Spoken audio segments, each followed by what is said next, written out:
So hello everyone, আমি Rupa and welcome back to my mini ব্লগটা ছিল জন্নুর বার্থডে দিনে করা, মানে অনেক দিনে ওর বার্থডে পার হয়ে গেছে, তাই ভাবলাম মানে গ্যালারিতে ছিল তাই ভাবলাম তোমাদের সঙ্গে শেয়ার করি। তো সেদিন ছিল হচ্ছে আমাদের জন্নুর বার্থডে, তাই ভাবলাম তোমাদের সঙ্গে ছোটোখাটো একটা মিনি ব্লগ শেয়ার করি। তো বার্থডে বয় অলরেডি রেডি হয়ে চলে এসছে এখানে, আর কেকও চলে এসছে। তো চলো এরপর হবে হচ্ছে কেক কাটা।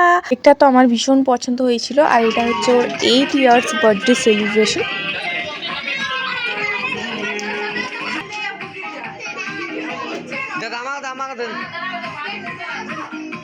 দোকানদার যে এটা কিরকম ফটকা দিয়েছিল কেক কাটার টাইমে, না এটা ফুটলোই না। তো দেখো কেক কাটা তো হয়ে গেল, এরপর জন্য মানে ওর দাদা ওর ভাইকে প্রথমে কেক খাওয়াবে। আর জানো তো আমাদের বাড়িতে খুব সুন্দর একটা লাইটের ডেকোরেশন করেছে, দেখো তোমাদেরকেও দেখাচ্ছি, খুব সুন্দর তাই না? লাইটের ডেকোরেশনটা বাইক দিয়ে পুরো সেট আপ করা হয়েছে। কিন্তু চলো তোমরা ভিডিওটা কন্টিনিউ করতে থাকো।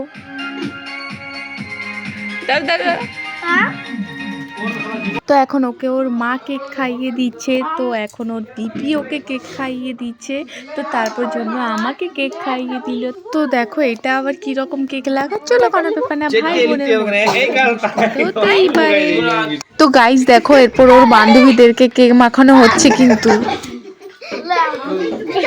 আসলে কেক কাটার টাইমে না পায়েসটা দিতে ভুলে গেছিলাম, তাই সবাই পরে পায়েসটা ওকে এক এক করে খাইয়ে দিচ্ছিলাম। তো কোনো ব্যাপার না, আগে পরে যে কোনো হোক খাওয়ালেই হচ্ছে।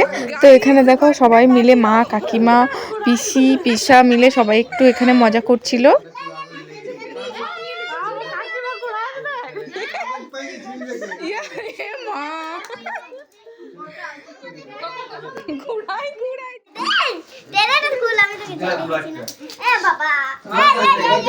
কেক কাটার টাইমে তো ফটকাটা ফুটলো না, তাই পরে সবাই ফুটে দেখো মাথাগুলো সব চিকচিকিগুলো দিয়েছিল। তারপর বার্থডে স্পেশাল ডিনারটাও করে নিলাম। তো চলো আজকে ভিডিওটা এই পর্যন্তই, বাই।